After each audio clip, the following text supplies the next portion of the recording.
This house was never meant to be mysterious. It wasn't built in the early 1900s with carved stone and dramatic towers. It didn't belong to royalty or industrial tycoons. It wasn't a historic landmark or a forgotten estate hidden deep in the woods.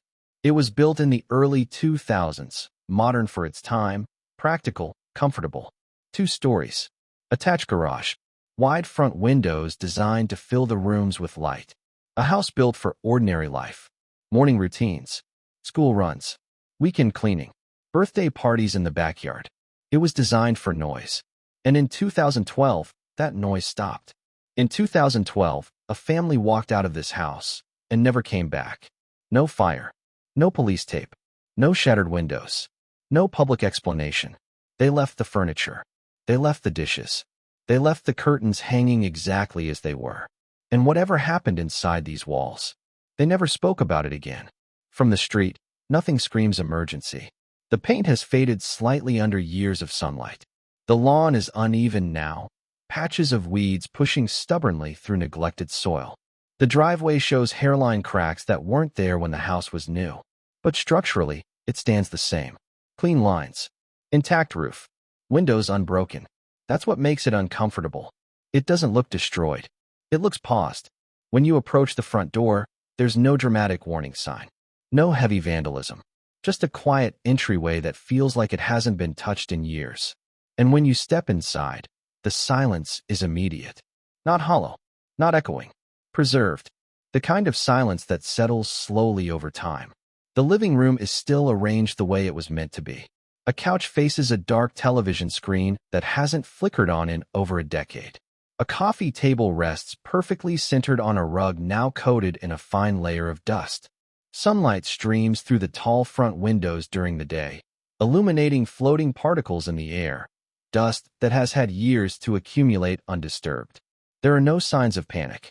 No overturned chairs. No broken glass. It feels like someone pressed pause on a remote control. Family photographs are gone, but not ripped from the walls. Not smashed. Removed carefully.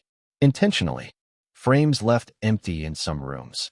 Nail holes still visible where memories once hung. That detail changes everything. Because this wasn't chaos. It was decision. Upstairs, the bedrooms remain intact. Doors slightly ajar, as if someone expected to return. Closets hang mostly empty, but a few stray hangers remain.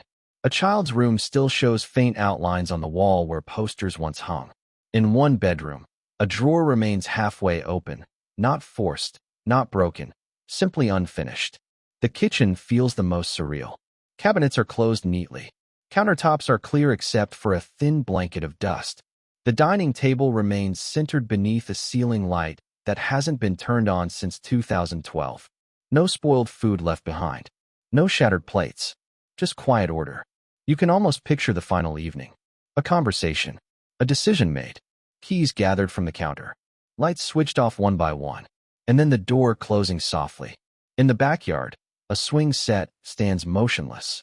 Rust has slowly begun creeping along the chains. Grass grows taller each year beneath it, swallowing the area where feet once dragged across dirt.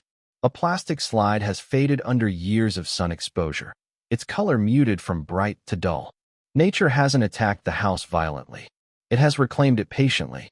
That patience is what makes it unsettling. Houses destroyed by fire tell you a story. Houses vandalized tell you someone invaded. But a house that is simply left? That tells you someone chose to walk away. Neighbors remember them vaguely. A normal family. Nothing dramatic. No loud fights spilling into the street. No flashing police lights in the middle of the night. Some said they moved quickly. Others said there were financial problems. A few whispered that something happened inside that never became public. But there are no official reports of tragedy tied to this address. Only a closing date, 2012. And after that, silence. The house remains fully intact, but emotionally hollow. Daylight still pours through the windows every morning, tracing the same path across the floors it did years ago. The sun exposes layers of dust that drift lazily in the air, settling on surfaces that haven't felt a human touch in over a decade. The air feels heavy, not because something violent happened, but because nothing did. No explanation. No closure. Just departure. Standing in the hallway, you become aware of something strange. The house doesn't feel ruined. It doesn't feel forgotten by accident.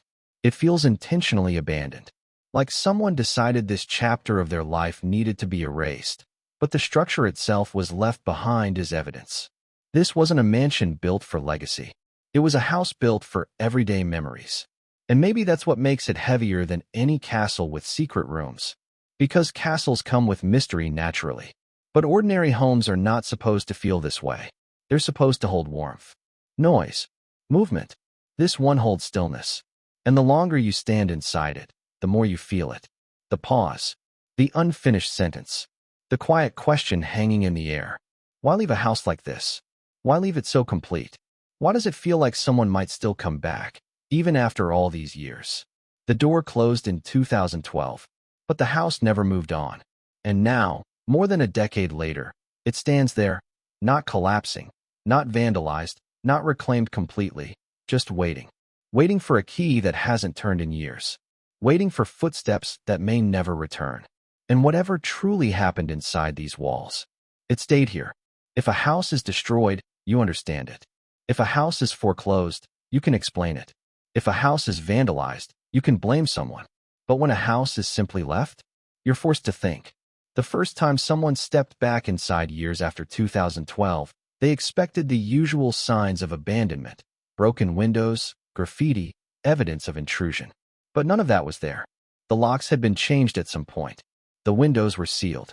It was as if the house had been preserved, not discarded. That changes the story. Because preservation requires intention. Walking through it now, you begin to notice small details that don't feel accidental. In the living room, the couch is slightly angled, not perfectly squared with the rug.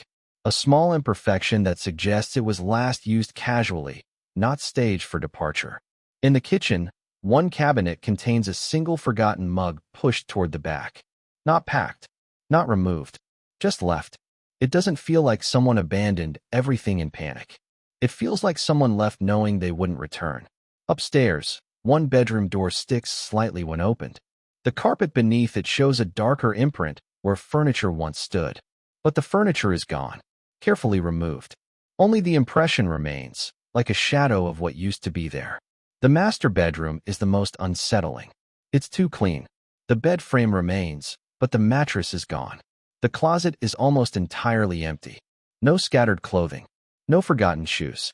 No clutter. It's as if this room was cleared deliberately, more thoroughly than the rest of the house. Why this room? Why not the others? In the hallway, faint marks run along one section of the wall. Not scratches from vandalism. More like something heavy brushed against it repeatedly. Boxes, maybe. Or furniture being moved in a hurry. The basement, though unfinished, holds the most tension. It's not dramatic. No hidden rooms. No dramatic symbols on the walls.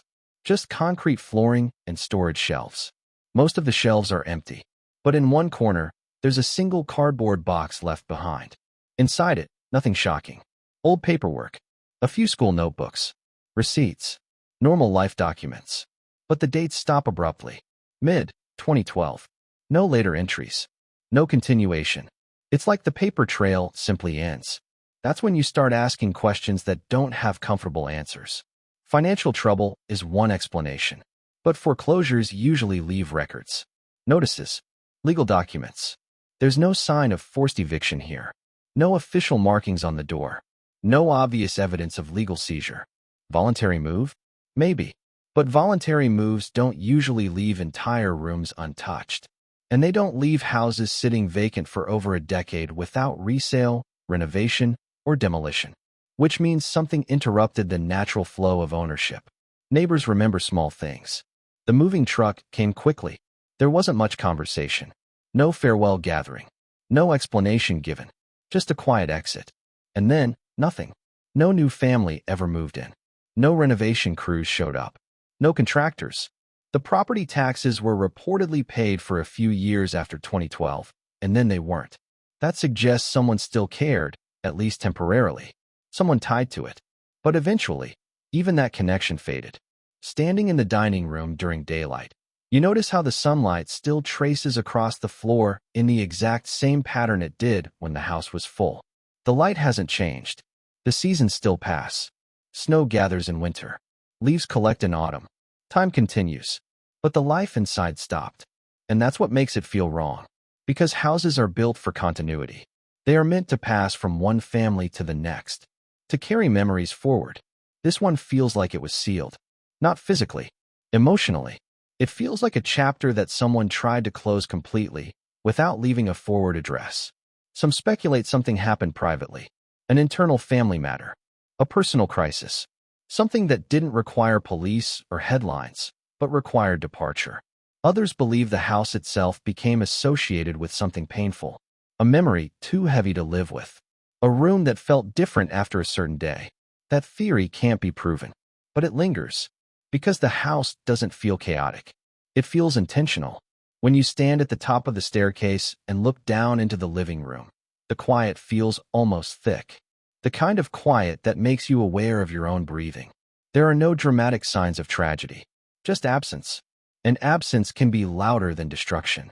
More than a decade has passed since 2012. The paint continues to fade. The lawn continues to grow wild. The dust continues to settle. But the structure remains solid. Almost patient. As if it expects someone to return and finish what was left incomplete. Maybe that's the strangest part. There's no visible reason for it to be empty. And yet it is. Some houses decay loudly. This one decays quietly. And sometimes, quiet feels heavier. Because when something is loud, you can confront it. But when something is silent, you're left alone with your thoughts. And inside this house, your thoughts echo. The family left in 2012. But the questions never did.